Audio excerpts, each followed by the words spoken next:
هواداران ورزش گزارش مستقیم ما آغاز می شود.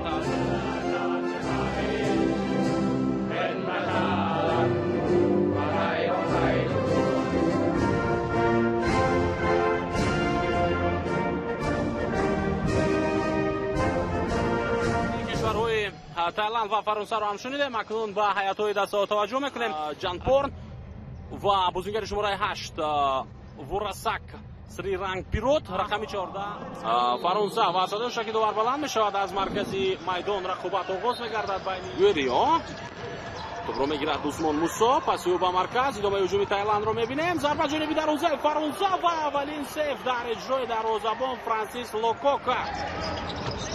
پرتاب نوبتی رو می بینیم. باز یک ضربه دیگر جانبی دروازه فرانسه. تایلند هجوم نوبتی دسته فرانسه. ضربه و از چگونه وضعیتی مشکل و 21 رو خط نگیرد. نهایت سال 2024 منتخب فرانسه اولین بار اکنون به جام جهان رو خط پیدا کرد. رو خبر رسوندن.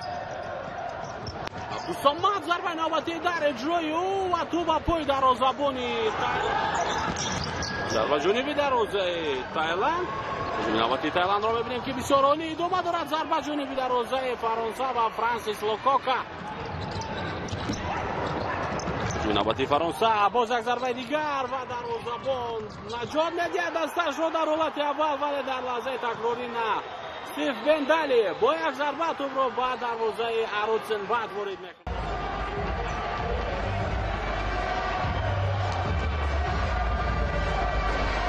این ضربه اول هم خیلی خوفناک بود در اجرای بازیگر شماره 5 ارتور جانسون. ضربه بسیار هم سخت و محکم جانبی دروازه فرانسه بود و باز یک امکانیت دیگر و توپ راست بر روی دروازه‌بان زده می شود.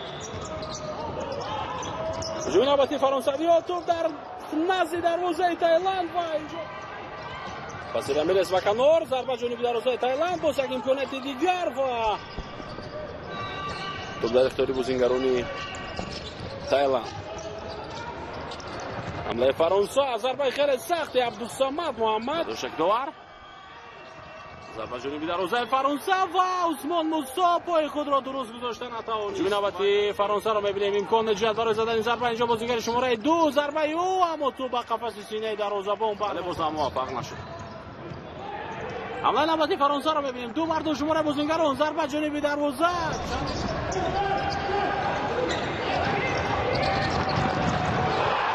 اکنون دوستان ارجمند فرانسوی ها با زدن گل نوبتی خود دست می‌یابند اینجا ولی به نتیجه است و در ادامه برای دفاع کردن هم موفق نیستند. محمد توره پرسینگ می‌گذارن بازیگران منتخب تایلند و این دفعه موفق شدن در گرفتن توپ. قاعده بازی ویران شد در داخل جریمه‌گاه فرانسه.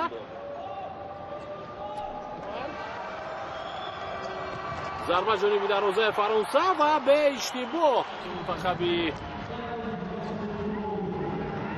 تایلند.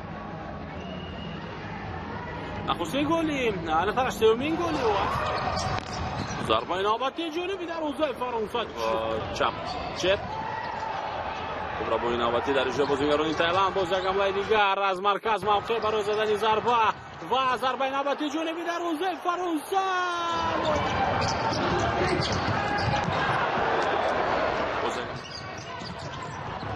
ضربه نوبتی بسیار هم خوفناک بود در اجرای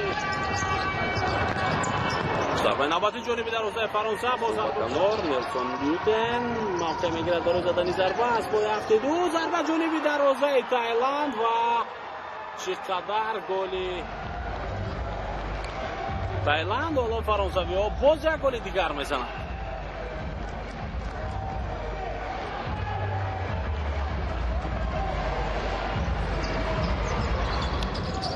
توپ به بازار آورده می شود و هجوم نوبتی فرانسه رو می‌بینیم. خیلی خوفناک دروازه‌بان تایلند برمیگرداند ضربه اول رو اما ادامه هجوم منتخب فرانسه از گویری با توپ قرار دارد. حرکت‌های نوبتی او برای گذشتن از رقیب. پس با مرکز جریمه‌گاه فرصت برای زدن ضربه توره و تایلند باشد تنها یک خود برون کنی دارد. حالا صدای شکی دوبار ضربه جانبی دروازه فرانسه و گل. تایلند جواب می‌گیرد به گل دوم فرانسوی ها ولی باز یک گل دیگر در کار است برای آنها تا حساب برابر گردد. Наронсак голи дуюми дастаи Тайландро зад. ва акнун барои голи сеюм талошҳо идома меёбанд. Туп дар дасти дарвозабони Фаронса, зарбаи дарвозабон ҷониби дарвозаи Тайланд бисёр зарба. Акнун аксолҳуҷуми навбати Фаронса ва голи чаҳоруми мунтахаби Фаронса ба дарвозаи Тайланд. Ин дастам байси бозингари панҷум дар майдон буд ва ба дарвозаи холӣ тӯбро ворид кард. бозингари шумораи 11 аз ҳайати мунтахаби Фаронса ва ҳисобро 2-4 кард. Нур вале аз масофаи дур бозингарони мунтахаби Тайланд медонанд ки задани зарба барои онҳо фоидае надорад. Боз як зарбаи дигар ҷониби дарвозаи Тайланд ва голи панҷуми Фаронса.